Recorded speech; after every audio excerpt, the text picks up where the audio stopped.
इयत्ता 6वी विषय गणित. घटक कोन, उपघटक कोनाचे प्रकार. विद्यार्थी मित्रांनो, आज आपण कोन या घटकाचा अभ्यास करणार आहोत. तर प्रथमतः आपण कोनाचे घटक बघूयात. या ठिकाणी मी एक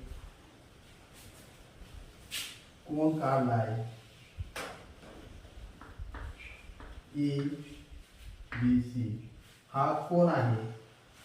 या कोनाचं वाचन कोन ABC असं करतात. त्यानंतर या ठिकाणी कोनाचा शिरोबिंदू आहे. शिरोबिंदू आहे हा B. हा दोन बाजूंना जोडणारा असतो.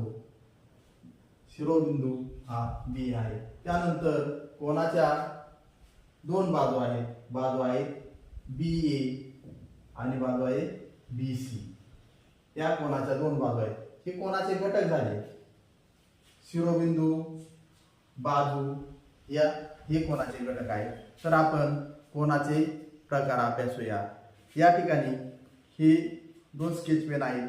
हे सध्या त्याच्या मूळ स्थितीत आहेत. या ठिकाणी ही या पेनांची मूळ स्थिती आहे. यात कोणताच बदल झालेला नाही, म्हणून याला शून्य कोन असं म्हणतात. त्यानंतर हा या ठिकाणी हा जो कोन तयार झाला, या कोनाला म्हणतात लोकोन असं म्हणतात. या कोनाचं माप 0 अंशापेक्षा जास्त आणि 90 अंशापेक्षा कमी असतं. त्यानंतर या ठिकाणी बघा, हा जो कोन तयार झाला हा कोन आहे काटकोन. या कोनाचं माप 90 अंश असतं, म्हणून त्याला काटकोन असं म्हणतात. त्यानंतर या ठिकाणी हा जो कोन दिसतोय याला म्हणतात विशाल कोन.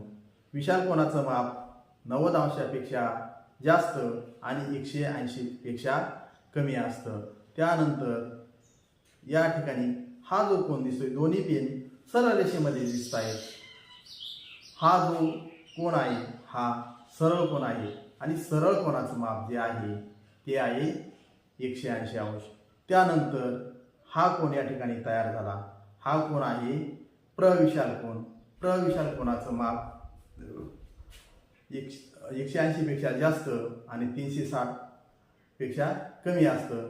आणि हा ठिकाणी या ठिकाणी हा फिरून मूळ जागेवर आला आणि त्यांनी पूर्ण एक फेरी पूर्ण केली, तर या पूर्ण कोनाचं माप 360 अंश असतं. अशा प्रकारे आपण कोनांच्या प्रकाराचा अभ्यास या ठिकाणी केलेला आहे.